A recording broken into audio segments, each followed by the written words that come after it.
Then we talk about the technologies that we offer, and then a little consideration with regards to filter performance, and then we finish up, and there will be a chance for questions at the end if anyone would like to have a discussion about what we have covered throughout the presentation.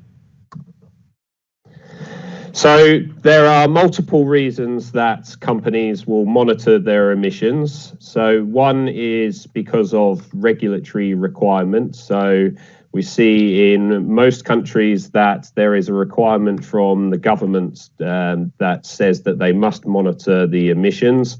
This is obviously something that we see more and more, and is a situation that will only increase in the future as the world looks to become more environmentally friendly. Then there is a corporate social responsibility. So some firms that have requirements to meet particular internal standards, for example, ISO 14001, there is a requirement for them to meet certain needs to make sure that they can achieve that certification. Then there is obviously the requirement for just wanting to reduce the emissions, because this leads into the efficiency of their process. So that is a very important consideration, because if you are able to reduce your emissions, that suggests that your plant efficiency is even better. So what do we need to think about when we look at sites? Well, what we need to consider is that the process has many different emissions points. So in some applications, there may only be one emission point, but in many industries, there are many potential emissions points, and those can be at different parts of the process. So as the raw material enters into the process and the product comes out, there are many different factors along that line that can have an emissions point, and all of those potentially need to be monitored. So when we think about a dust monitor, it is very important that we consider the stack conditions. So there is a big impact we must think about with regards to the temperature. What is the temperature or inside the stack that we require to be monitored? Also, we need to consider, what is the pressure? Is there a positive pressure inside? And if so, what is that pressure? And also then we need to consider, is this a hazardous zone application? So does it need to be covered by EX explosive ratings, depending on what is happening in the process? We also then need to consider the size of the stack, so the stack diameter, the wall thickness, the standoff that we have that we attach the dust monitor to. All of these considerations can change what either technology or what type of monitor within a certain technology is used. Another consideration we must think about is also the filtration system.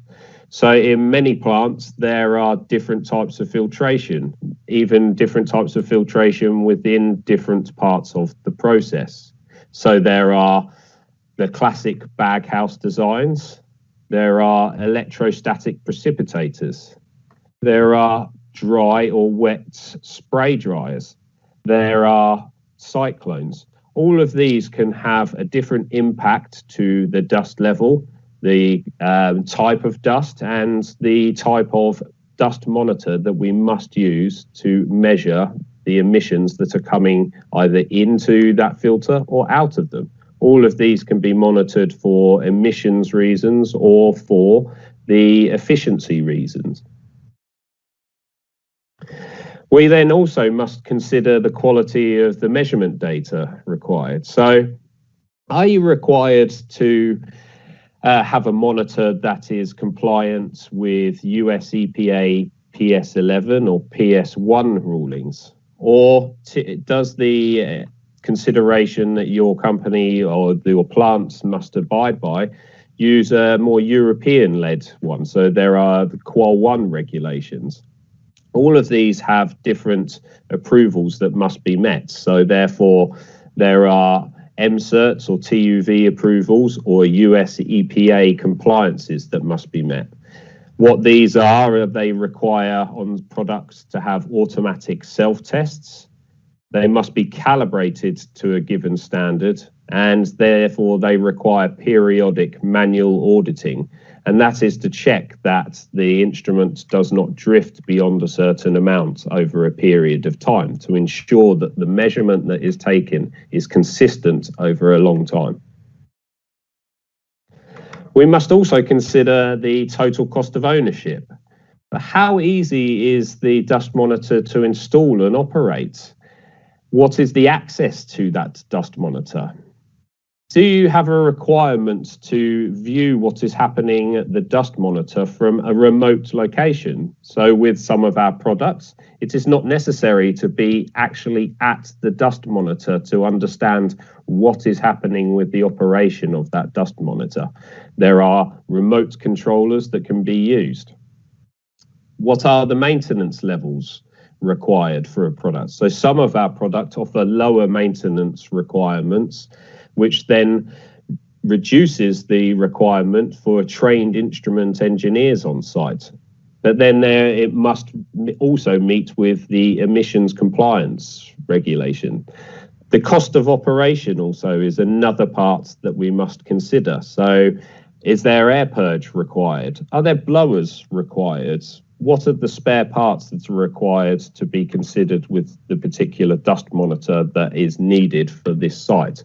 All of this is considerations that impact that total cost of ownership, and all of this should have an impact on the selection of which dust monitor is used. There are different classifications of particulate monitors also as well. So as I have touched on earlier, there are approved particulate monitors that are used for CEMs. So Qual 1 or US EPA PS11 or PS1. Then we have CEMs instruments without approval, so where the approval is not required, but we still want to have the same standard of monitoring. And then we move further down towards filter performance, filter leak, and what is known commonly in the industry, particularly in process applications, as broken bag detectors. And we have a range of products that can meet any of the requirements. We must also carefully consider the installation. So particulate is not like gas. So gas will obviously have a fairly free flow through any particular stack, but particulates have a physical mass, so they are affected by the airflow within the flue gas. So we must consider where we install our particulate monitors to make sure that the distribution of the particulate is as uniform as possible. So if we look at the diagram in this slide, we can see the position A indicated is a good position to have a particulate monitor considered, because this allows for a constant uniform flow of particulate and ensure that we are getting an accurate representative sample. If we install the monitor into the incorrect place and we are monitoring a location where it might not be reading all of the dust present, the true emissions level may actually be higher than what we are monitoring. So we have to be very considerate of where we install a dust monitor in any location. Calibration. This is a very important point. Now, with dust monitors, we would love to have the advantage that we have with gas analysis, in that gas analysis is an opportunity that can be calibrated in the factory off-site, because the cylinders of gas can be created to accurately recreate the levels of gas that will be found in any particular application. Unfortunately, with dust, this is not possible. With dust, each application, even within the same process on the same site, two different stack can have two different dust levels just due to the physical nature of particulate and the way that it flows through the stack. So the only way that you can calibrate a particulate monitor for CEMs is to use a standard reference method. So this involves, and I will go into this in a bit more detail further into the presentation, but this essentially involves an independent company taking multiple samples from the stack that is required to give an accurate dust level. Our particulate monitors can then have a calibration factor applied to those to accurately represent the dust level that was taken from the standard reference method. And then we can apply that calibration factor to ensure that the reading from the dust monitor is accurate to the readings from the standard reference method, or the isokinetic test, which is what this will also be known as. So there are three different ways to monitor particulates in a stack. This is common across the dust monitoring industry. So there is the technique of transmissometry, better known as opacity. There is also light scatter. And then there is probe electrification. Now, each has their own particular advantage and each are suitable to their own applications. Envea offer products in all of these categories. So within the transmissometry category, we offer the Envea opacity line, and also we offer dynamic opacity. In our light scatter range, known as Pro Scatter, we offer a forward and a backscatter range. And in probe electrification, in the industry, this is known as triboelectric, but Envea uses a different technology called electrodynamic. Why is this important? This is very important, and we feel very strongly about this at Envea because we are not a manufacturer that will ever recommend a technology that is not suitable for the application. We are the only manufacturer that offers product across all of these ranges of different technologies. And this is very important because we will, instead of trying to make a dust monitor fit the application, we will look at the application and allow that to determine which dust monitor is selected. And that is a very important point to note, and something that we are the only manufacturer that can say. So let's talk about first of our technologies, transmissometry, as I'm going to refer to it now as opacity. So how does it work? So a green LED light is transmitted across the stack. It hits a retroreflector and is taken then back into the transmitter. So it creates a double path opacity reading. The optical density, so the extinction of light, is linearized, and an exponential relationship between dust and received light is then used. We use this in stacks of a meter or larger and stacks that have very thick walls. We have low to high dust concentrations, so we can go up to a gram of meter cubed. We can even go higher than that in particular applications, and we can cover a range of temperatures up to 600 degrees Celsius. Why do we use this? We use this obviously where there is a requirement to measure opacity as a percentage, but also crucially, the operation can also measure this as a dust level in milligrams per cubic meter. It is a very strong performance in very large stacks and high dust levels. It is an optical system that has all of the measurement components outside of the flue gas, so there is less chance of corrosion or contamination risk. Our PCME Stack 710 is US EPA PS1 compliant and is also TUV Qual 1 certified. So very important that we meet with the necessary regulatory requirements for opacity monitoring. The Stack 710 features automatic zero and span checks. It has zero drift correction, and we can supply audit filters with known opacity percentages on. And that is very important, as I touched on earlier, for making sure that you are compliant with the regulatory requirements to ensure that the dust monitor maintains its ability to read opacity percentage as an accurate level over the course of time. It is not affected by changes in flue gas velocity. It works after all filter types. We have the option to supply automatic shutters. So if there is an interruption to the air purge supply, automatic shutters will come down and protect the optical surfaces from any contamination, meaning much lower maintenance for site. It's much stronger performance than single pass opacity monitors, and that is a very crucial point to understand. We use patented design components within this. So we use a flood LED optical source.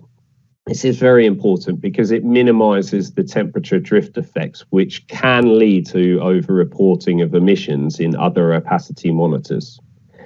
It has very high stability and accuracy. So this avoids problems associated with stacks twisting and receivers seeing different parts of the light beam. And this can happen just naturally through temperature changes through different parts of the year, depending on the design construction of the stack in question. We also offer a multi-prism retroreflector shown on the right-hand side, and that actually helps with misalignment effects. So opacity monitors can be very susceptible to any misalignment, which can happen naturally due to the stack twisting that I've talked about, but the multi-prism retroreflector helps reduce that effect. And it has a better signal to noise ratio, which allows for lower detection limits. There are no continuously moving parts, which means a much lower maintenance requirement. All of that lowers the cost of ownership, as we discussed before. The automatic zero and span check, as I said, has a zero check that makes sure that there is no drift. Very important for ensuring that the regulatory requirements are adhered to. It corrects for dust accumulation on the lens. So this will allow up to 4% correction for dust accumulation, which can happen in very, very dusty stacks. So whilst the blower is supplied with the product and will ensure that the optical surfaces do not get overly contaminated with dust, in very heavy dust applications, there can be a small amount of dust accumulation. But the Stack 710 can correct for this. There's no need to remove the instrument from the stack for routine manual audit checks. So the optical filters that we can supply, they can be applied to an inbuilt audit jig and has zero alignment ease. There are, as I've talked about, optical shutters which will prevent the optics from contamination in the event of an air purge failure, shown here on the right. An important thing to understand between dust and optical density. So as I've mentioned on this product with regards to how it can operate and offer an opacity percentage output, but also a dust concentration output. We do this by using the transmittance, which is related to the dust concentration, by using the Beer-Lambert's law. So as you can see the equation, transmittance can be calculated by the constant, which is depending on size and nature of particles, the path length and the dust concentration. So it is important that optical density, as I have said, can be calculated out to give a dust reading. The calculation here, this is, as I've said, part of Beer-Lambert law.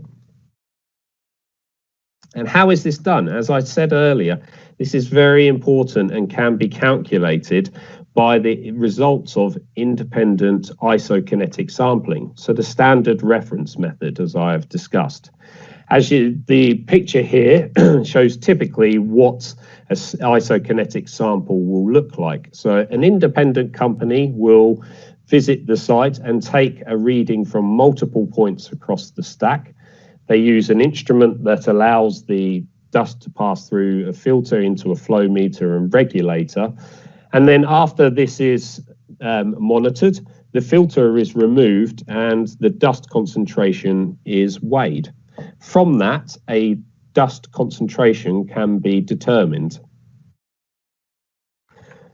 So, as I've discussed, during the same period as the dust concentration is measured, with the stack 710, we can record the average optical density, so the opacity reading from this. Then from that, we can take a dust gain, so we can use the volume concentration divided by the average optical density reading. And this will allow you to give that accurate dust output. So regulations generally require a number of samples under different operating conditions. So that ensures that you know that the correlation between opacity reading and dust measurement that is calculated on the 710 will be a true accurate representation of emissions. So to just summarize on that point again, Beer-Lambert law, this is a well-established theoretical basis. This is something that is used across the world to correlate between optical density reading and dust concentration. It means, as I said, the optical density can be calculated from opacity measurement, which allows us to create that dust concentration reading. But it is insistent that you have to perform an isokinetic sample for each installation. And then finally, with the stacked 710, we talk about the typical applications that our customers use these in. So these are used as primary environmental emissions points for compliance monitoring. As I've discussed, it's PS1, US EPA PS1 opacity compliant. It is TUV Qual 1 certified and allows for opacity monitoring displayed as opacity percentage and PM displayed as milligram cubic meter. A very important distinction on our product. So no matter what the requirement, we can produce either as dust concentration or opacity percentage. These are typically found within our combustion sector for our customers in power, iron and steel, cement and incineration, but not limited to those industries. I'm now going to discuss our light scatter range. So light scatter is an important technology to understand. So why do we use light scatter? Well, it allows us at a very small particle level to get an accurate reading of dust. So this is very, very important to understand. As a process becomes more efficient, the dust level reduces, and technologies such as light scatter allow us to get very, very accurate readings at low dust levels. So as you can see from the diagram on the left, where we get to particles that are typically found in industrial processes around anywhere between 0.5 microns of dust up to 10 microns of dust, scattering comes into effect. And as you can see from this, the largest amount of scatter is forward. So here we see a dust particle that is seen from above. So if you imagine a dust particle that is cut in half, and we are now looking at the X-ray, we see light transmitted from the left .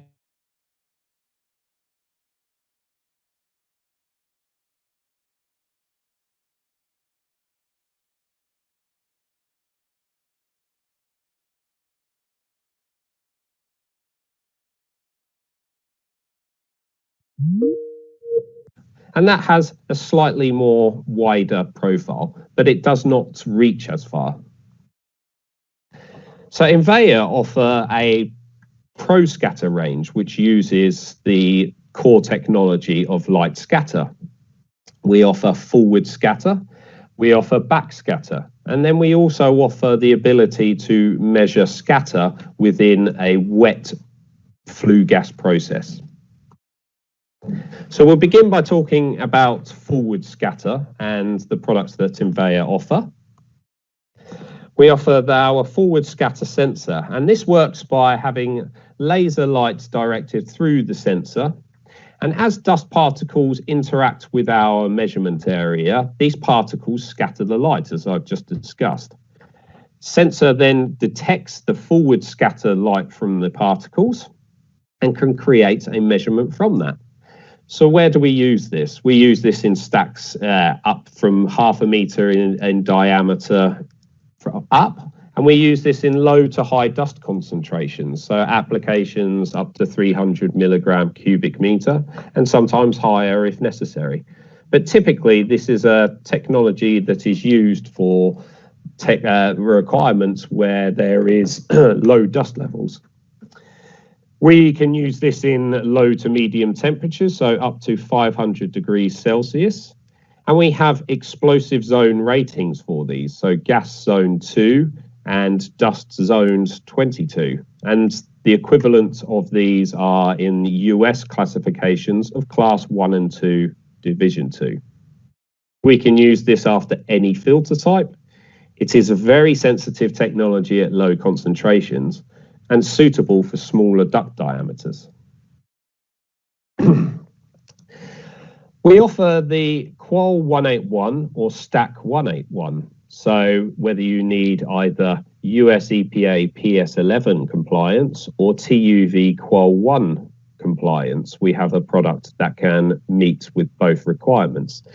This system is offered with a control unit. So as I discussed earlier, this allows for remote viewing of what is happening with the dust monitor. So you can read what is the measurement from the dust monitor and understand all of the interactions with the dust monitor from a remote location and no requirement to be present at the dust monitoring location.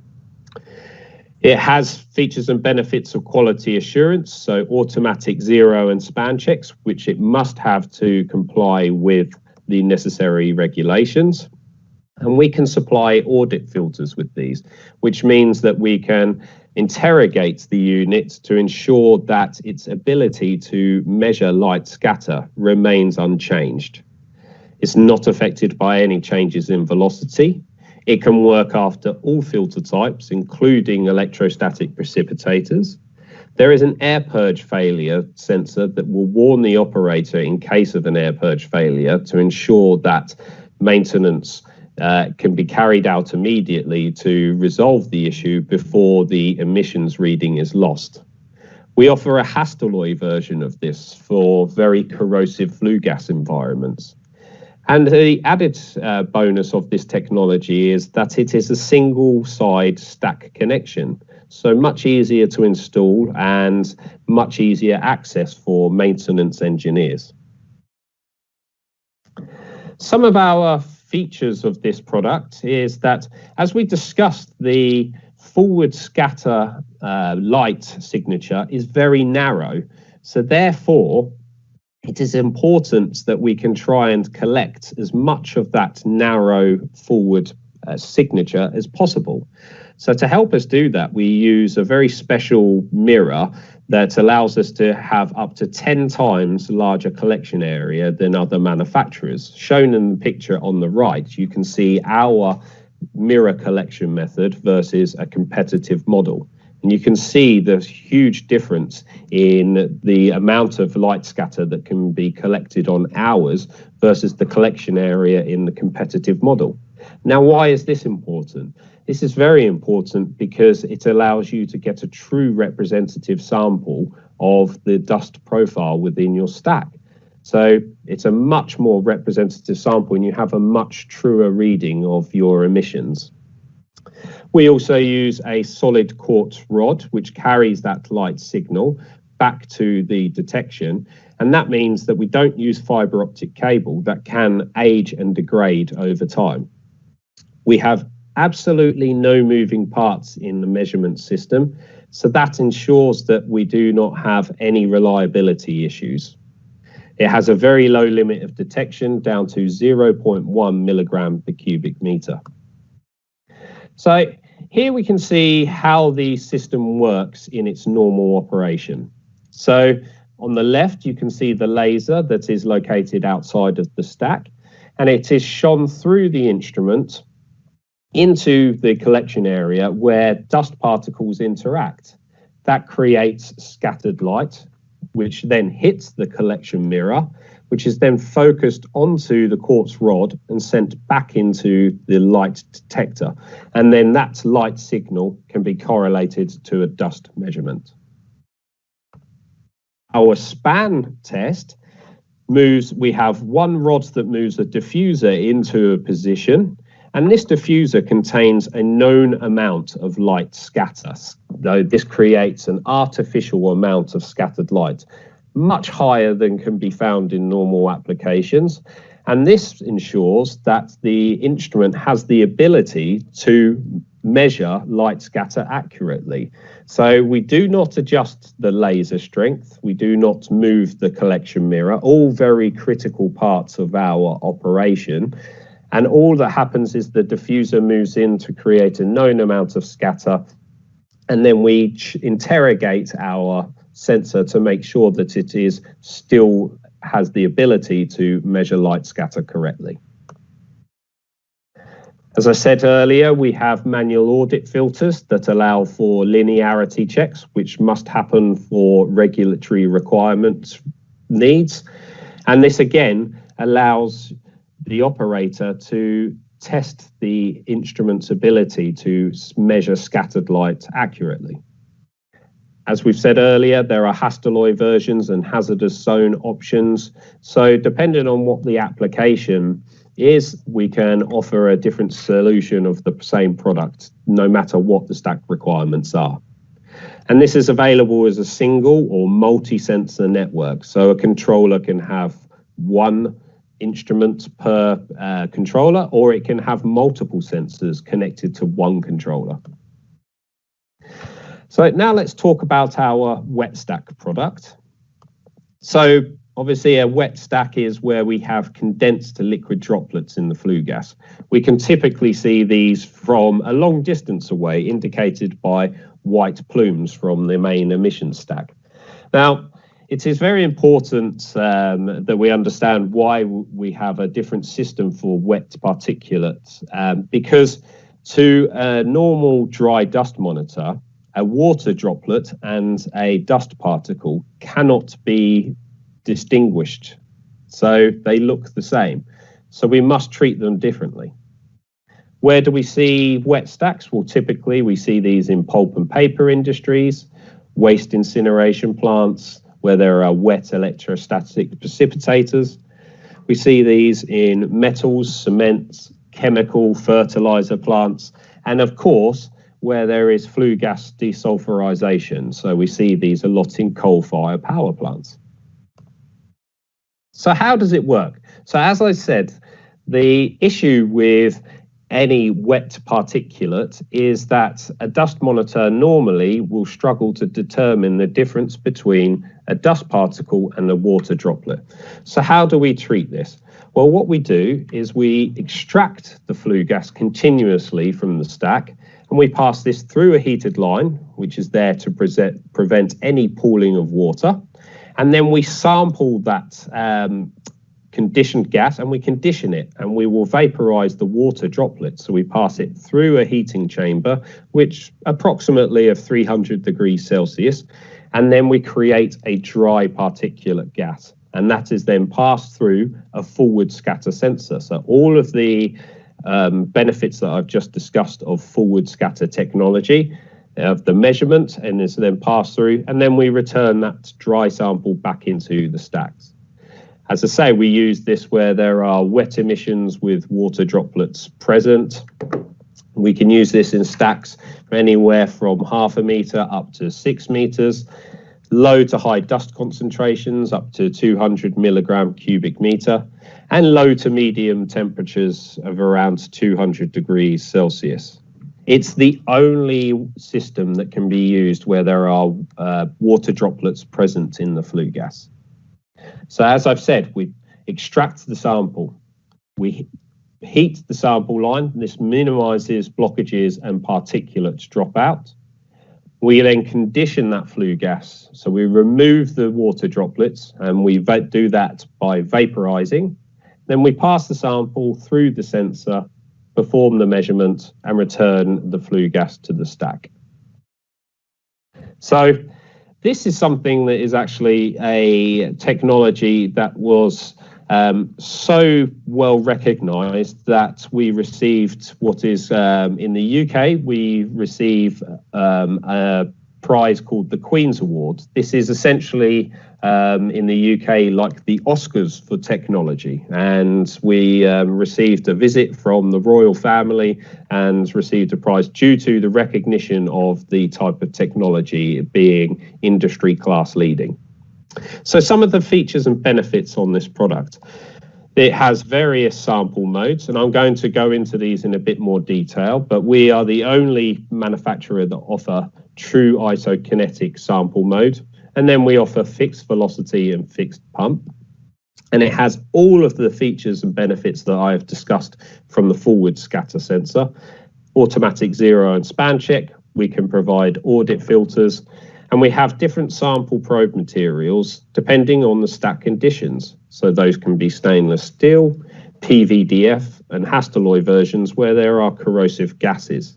And we can cover a wide range of flue gas velocities with different nozzle sizes on our sample probe.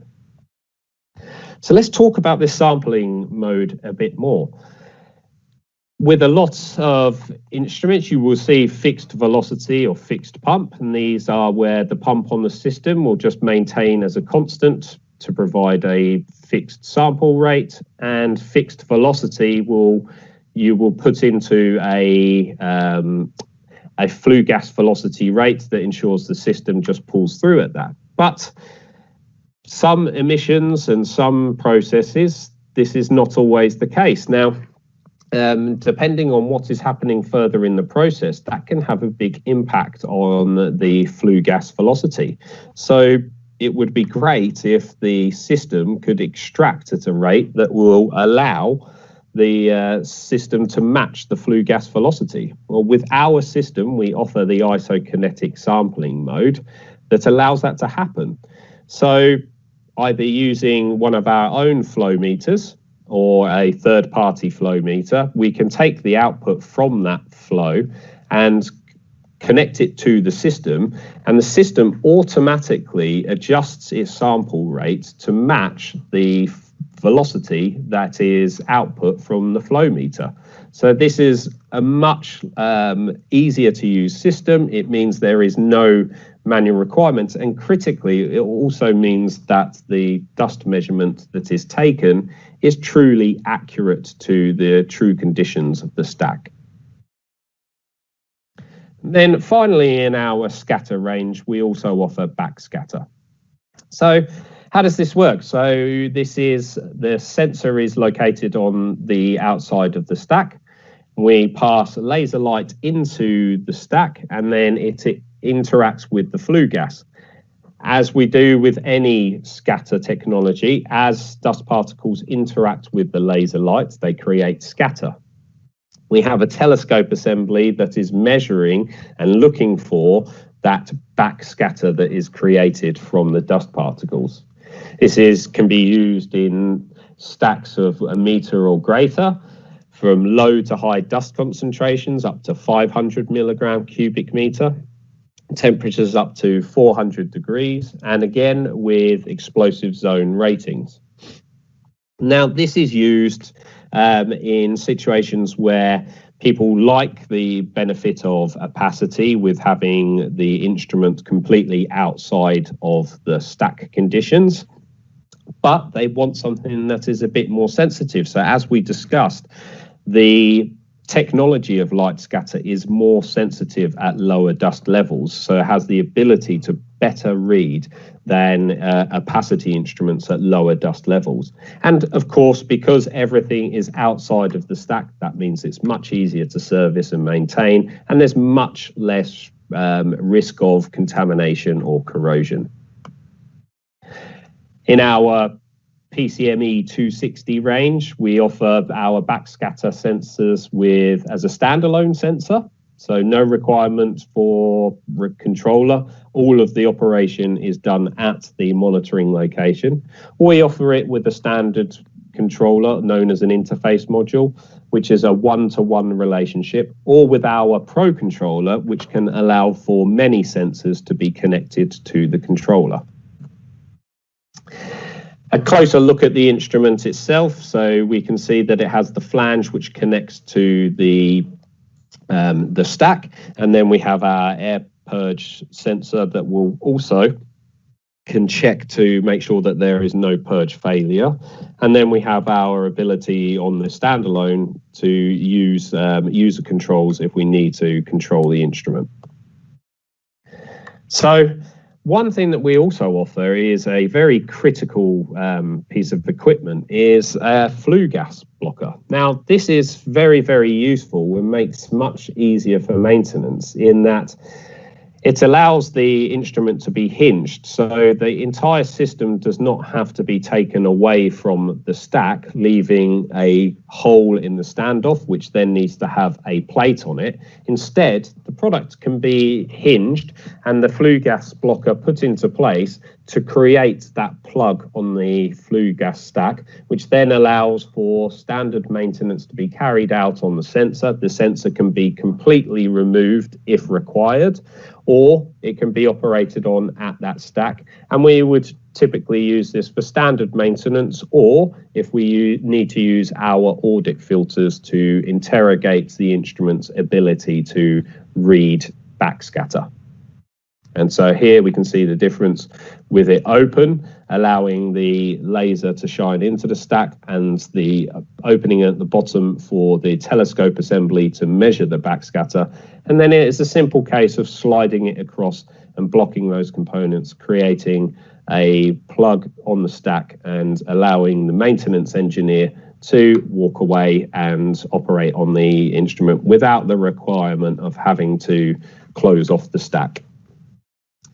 We offer manual audit units with this instrument. So again, this allows us to have a test of the optical pathways. We can offer these in a different range of milligram per cubic meters to interrogate what the instrument's ability to measure backscatter light is. And that is obviously required for regulatory compliance reasons. And we offer those as single audit units, or we can offer as multi-point audit units. So you can insert different neutral density filters into the system to interrogate its ability to read those set amounts of scattered light. It is featured with zero and span checks, automatic. It has a contamination check to ensure that the optical surfaces do not become contaminated and can compromise the instrument's ability to read. As I've said, it's supplied with audit filters, and it's not affected by changes in velocity. It works after all filter types. And we have an air purge fail sensor that can activate an optical shield to prevent the optical surface becoming contaminated in the case of an air purge failure. It's a single stack connection, which means it's very easy to install. It's quick to connect for service work, and the flue gas blocker allows for quick release of the product with no extra maintenance requirements. So we talked about the dust measurements technology. So it is important that we never forget about velocity measurement. So why do we measure stack gas velocity? It is very important to allow us to determine the true mass emissions for the assessment of mass emissions to the atmosphere. So to calculate mass emissions, we need the concentration of particulates supplied by one of our dust monitors, but also the velocity.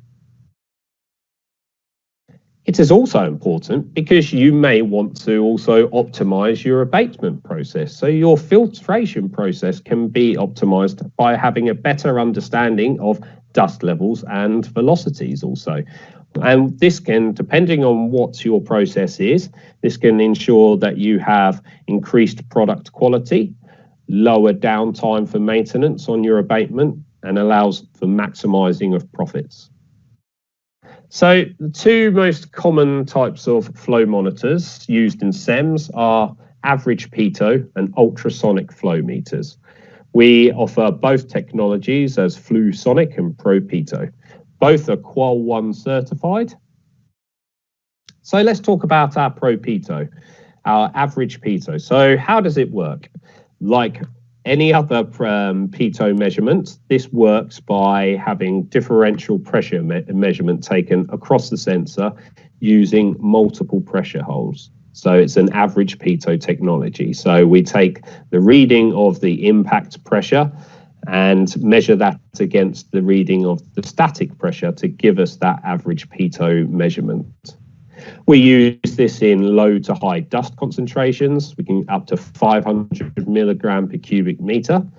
And we use this in low to high temperatures. So we can use this instrument in applications of up to 800 degrees Celsius. We can use this in dry or wet flue gases. And we typically use these for customers where they have a high temperature range and they want the stack gas temperature and pressure to also be measured alongside the velocity. It's a single side installation. That means it's much easier for the customer to install onto the stack. It gives the measurement of velocity, temperature and pressure from a single device. And that means and also allows for a correction to standard reference conditions for the temperature and pressure. It has the optional flue gas sampling port for use with our Enveya gas analysis CEMs systems. And that means that there is no requirement for an additional stack connection. So a big advantage to use alongside our Enveya gas analysis systems. It has a manual zero and span check, so that's easy servicing at the sensor head. And we can also offer corrosion resistant versions. We offer a coated sensor option that allows for maintenance measurements to be reduced in very challenging conditions. We offer this in multiple sensor lengths, so 0.6 meters, 1 meter and 1.5 meters, which means that we can cover a very large amount of stack diameters.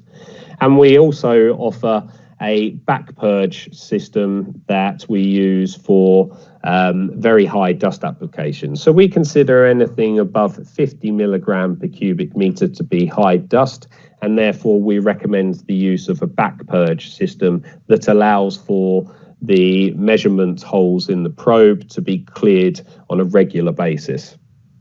As we said, this can be used with up to applications of up to 800 degrees Celsius. So a really wide amount of applications that it can be used in.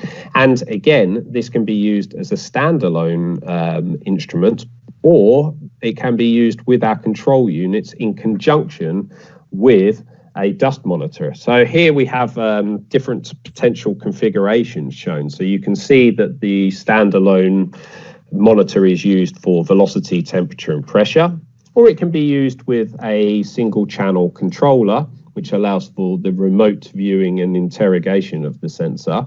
But the real benefit is then when used in conjunction with one of our dust monitors, can all be connected to the same controller, meaning reduced cabling requirements and reduced power requirement, because the controller can provide the necessary power to all of the sensors that it has connected to it, meaning a big advantage for cabling requirements and ease of maintenance. And of course, all of these can be fed into the customer's DCS system. And then we look at our Fluesonic probe. So this is an ultrasonic probe, so it works by sound waves being sent to and from a pair of transducers. And then the velocity is measured from the difference in time for the sound waves to be received. We use this in stacks from 1 to 4 meters in length, up to 500 milligram per cubic meter. And we use this in applications where low to medium temperatures, 200 degrees, can be found. It's extremely accurate measurement at low velocities, and we can also measure the stack gas temperature at the same time. It is Qual 1 approved, again, can be offered as a standalone sensor or in conjunction with our control units. We have a big measurement path of 400 millimeters, which means a more representative sample area. The QA feature automatic zero and span checks.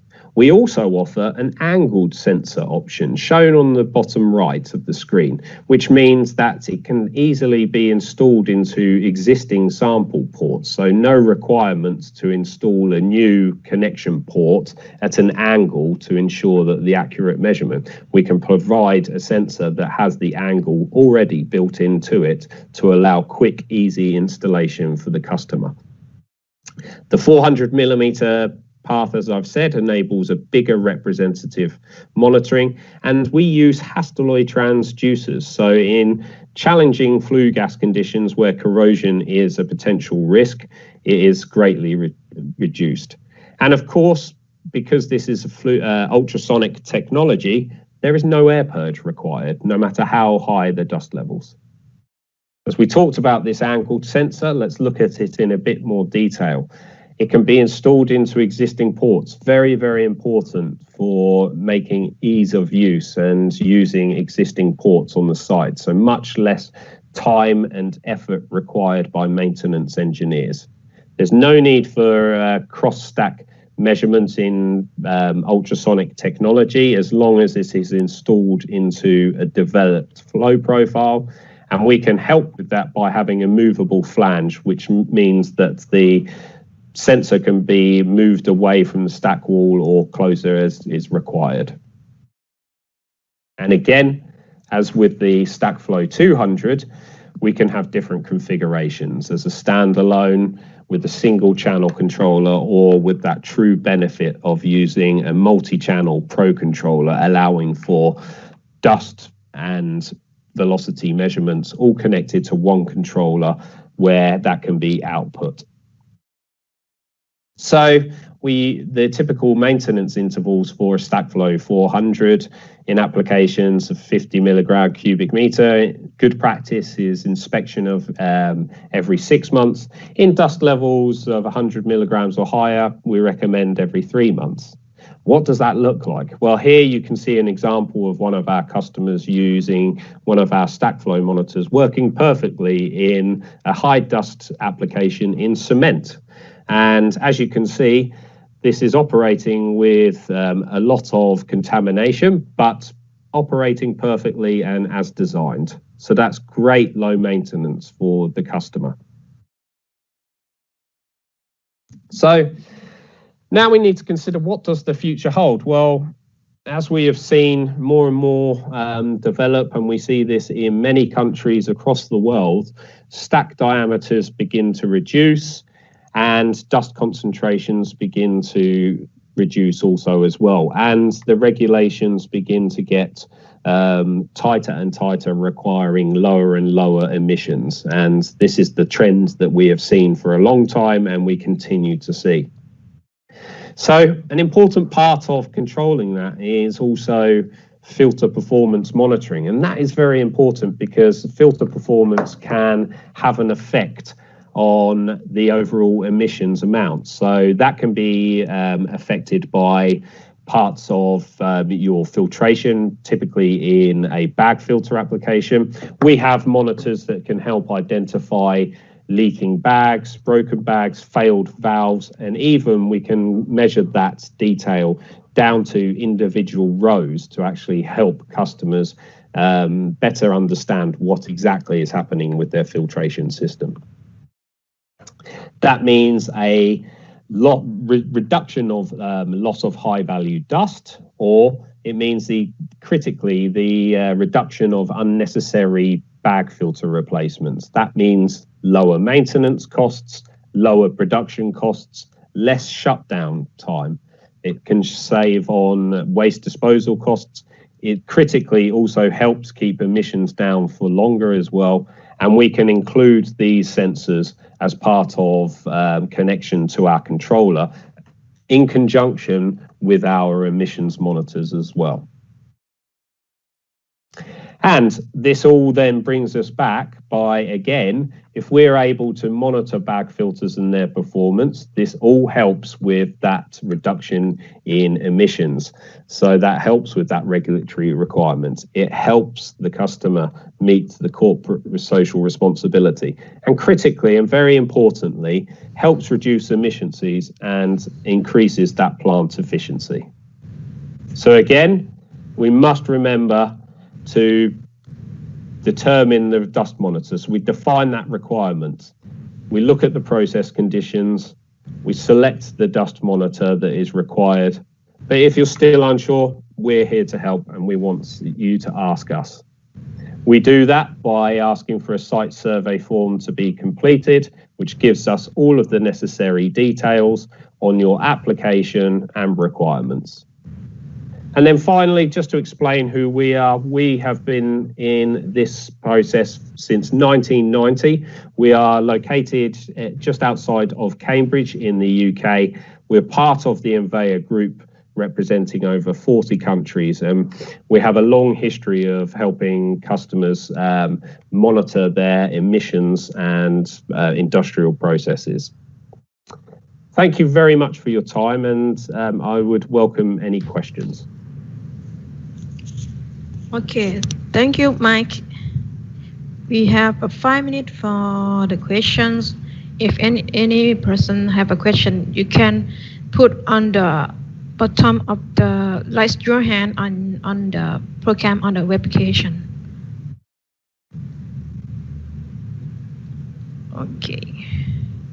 If nobody have any question, I have a few questions about the PM 2.5, but it's not in the slide, but I'm sure everyone wants to know about the PM 2.5 continuous monitoring in the stack. Because in every year, in December to February, in Bangkok have a crisis with the PM 2.5 monitoring. Sometimes we cannot identify which is the source of the PM 2.5. Sometimes it maybe come from the source of the stack, or it maybe come from the vehicle or from the car, or from the burning of the agriculture.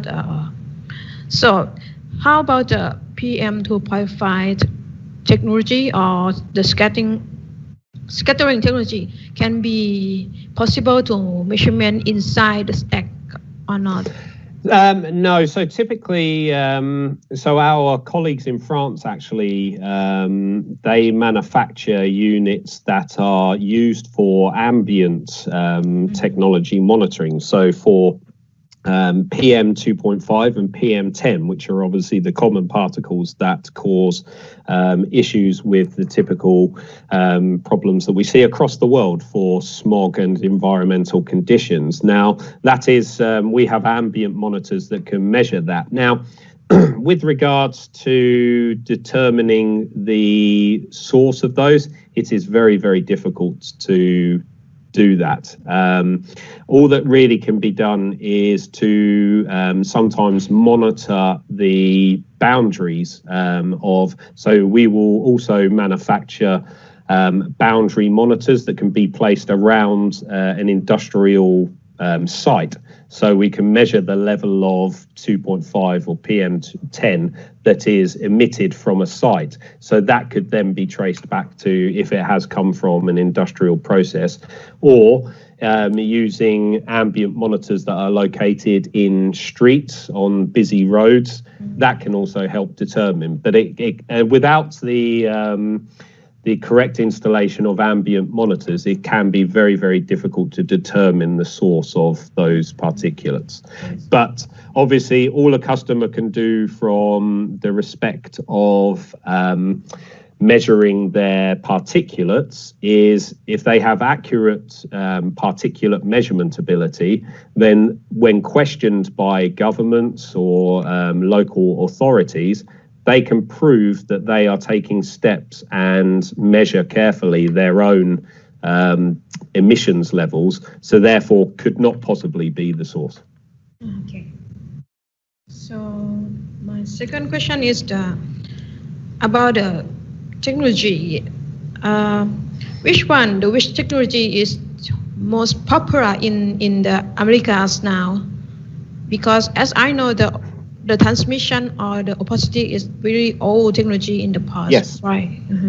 Well, so now today, which the technology is most popular in Americas? So in the Americas, we see a very interesting mix. So it really depends also which part of the Americas that you refer to. So let's start with the USA. So for example, for the USA, that is historically a very big opacity market. Yes. But we have seen an increasing trend over the last 5 years to move away from opacity into light scatter measurement. And light scatter is very, very popular. And we see that because many plants have regulation changes from PS1 for opacity, moving into PS11 for PM monitoring. And we achieve that by light scatter technology. So we see a big change happening in Americas. And that is still taking time because currently the president, Donald Trump, does not like the US EPA. So he has taken away a lot of funding. So there has been a slowdown. And so Donald does not believe in emissions. So therefore, the US EPA has less power. But I see. Donald will not be in power forever, we think. Yes. And so we only see the trend continuing to go down. Now, in Canada, for example, they follow much more closely the European model. Yes. Now, in the European model, there is a real change from opacity is almost never used any longer for emissions monitoring. Instead, it is a mixture of light scatter or probe electrification. And we have a probe electrification monitor, the only probe electrification monitor that is Qual 1 certified for emissions monitoring. So lots of people use that because probe electrification is very low maintenance and very easy for people to install and almost forget about, because our instruments let them know when they need cleaning. And then in South America, we see very much opacity is still very popular, but in Brazil, for example, there is a big change and light scatter is the big technology moving forward. So we typically see in most markets where opacity is present, the natural step is to move to light scatter. Okay, that's all for my questions. If nobody have a question, we will close the webinar now. Okay, thank you everyone for coming to join this webinar. All information, presentation, and video record, we will update and send you via the email again. If you have any question, you can leave the question via the email or by phone or under the comment of the recording video on the YouTube. Okay, hope everyone enjoy the webinar today. Thank you very much. See you again on next webinar. Thank you. Thank you. Thank you, Mike.